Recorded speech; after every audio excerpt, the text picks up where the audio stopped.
Am I the dipstick for holding my boyfriend accountable for lacing me?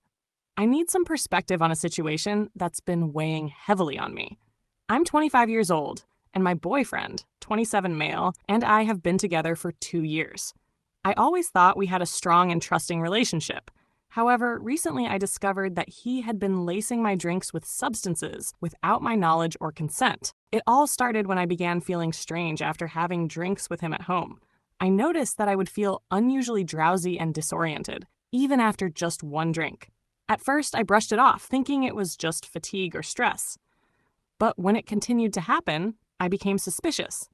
I decided to confront my boyfriend about it, and after some hesitation, he admitted to secretly adding substances to my drinks. He claimed he did it because he thought it would be fun or exciting for me, but he never asked for my consent or considered the potential risks and consequences.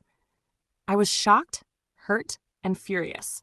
I'm 25 years old, and I felt violated and betrayed by my 27-year-old boyfriend whom I trusted. I couldn't believe that he would put my health and safety at risk without my knowledge or consent. I immediately broke up with him and cut off all contact.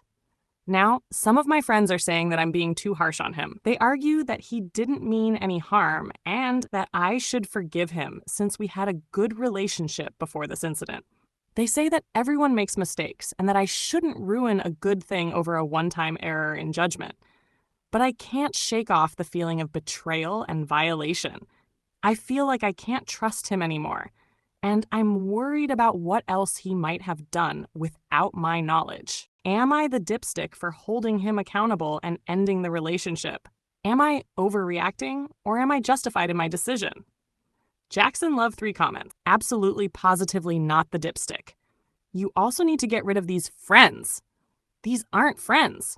What kind of friend says it's okay for someone to spike someone else's drink and that they should be forgiven? Ed Gain confirmed my suspicions that it could be worse than what we see on the surface, saying, "What if he's using her as a test subject so he can do it to others?" Learning how long it takes to have an effect and which quantity leads to what result, drowsy and complacent versus out cold. Not the dipstick. This is police report worthy. Am I the dipstick for offering a frozen dinner to an uninvited guest at a dinner party? A couple times a year, I like to throw a nice dinner party for old friends. This time, I invited 5 people. 2 were couples, and 1 was single.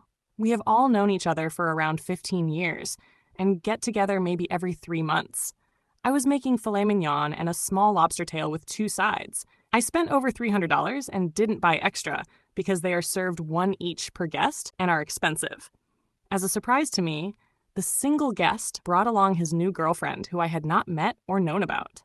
I was nice about it, but upset because I only purchased enough meat and lobster tail for the guests who were invited. I talked to the friend who brought the uninvited guest and said that I didn't have extra food and the filet mignon cooked to individual doneness, and lobster tail isn't something that can be cut up and divided or spread out between more people, and said that I had frozen pizza or another frozen dinner I could heat up.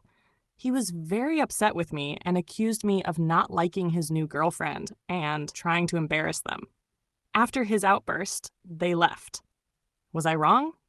Should I have cut up the filet and lobster tails and spread it out between an extra person instead of offering a frozen meal? Edit.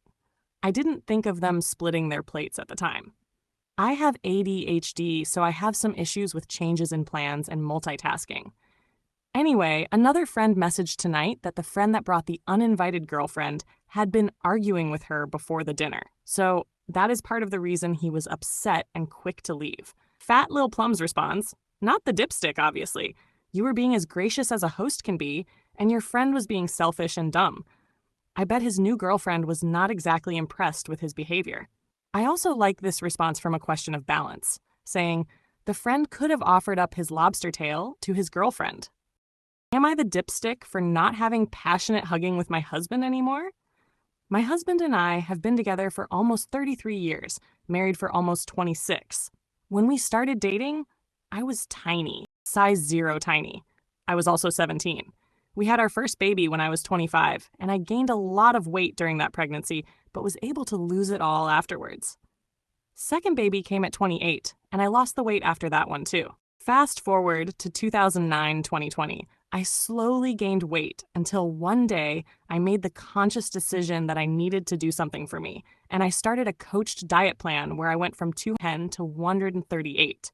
I did amazing until 2022 when my father-in-law went on hospice and I became a caregiver, all the way until the very end where I held my father-in-law's hand until he took his last breath. This wrecked me beyond measure. I ate my feelings and continued to eat my feelings until I gained the majority of that weight back, currently sitting at 205.2. Do I feel good about this? No. Am I happy? Also, no.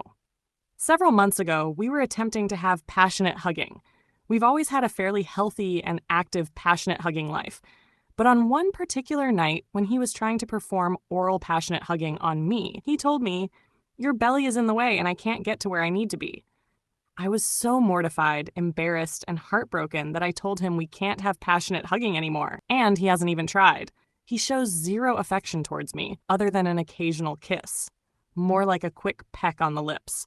No hugs, no cuddling, no hand-holding. I have recently started Zepbound, GLP-1, to kickstart weight loss again, mainly because I want to be healthier. I want my clothes to fit better, I want to be able to be active for my grandbaby, etc., but I didn't start it to lose weight so my husband would find me attractive. I'm just over it. I'm over our marriage. I've tried to explain to him how he made me feel, but he acts like I'm being dramatic. I did get "I'm sorry" out of him this past weekend, but that doesn't unring that bell he rung several months ago. However, he refuses to divorce me and tells me that I'm his best friend. He doesn't know what he'd do without me. What do I do? Old Bar 3078 says, "What he said was insensitive? Yes. But if you're over the marriage, then this isn't about that one comment. Clearly, you two have far deeper-seated issues." And Horror Room 3432 suggests, "This sounds like a straw that broke the camel's back moment. Seeing a marriage counselor might help unpack these issues. But if someone is just completely done and feels nothing towards the marriage anymore, then not sure how far that would go anyways." But then the husband in the story saw this post and said, "It wasn't even that insensitive, though. It's not like I said, 'You're fat and I'm not attracted to you.' It was an entirely practical comment. And I'm sitting here wondering how I could have phrased something like that better. Sometimes when you're having passionate hugging with someone and their body has changed, you have to make adjustments and discuss that. I suppose tone and facial expressions come into play, but she didn't mention those. Then she majorly overreacted to a simple factual comment by saying, 'We're never having passionate hugging again.'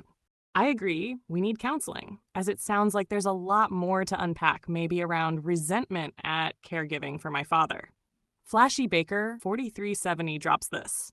"You see, you don't have to say everything that crosses your mind. It's not illegal to stay quiet.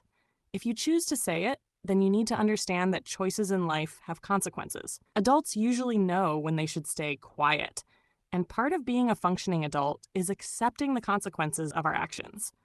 If you are sitting there wondering how to phrase something like that, I honestly hope you find a way to say it and that your partner will act in consequence. They will have a much better life without you."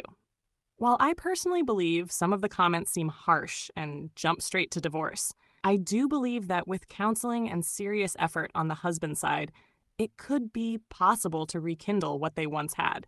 You should never be forced to have passionate hugging if you don't want to. That being said, I don't think she stopped wanting it because of the comment.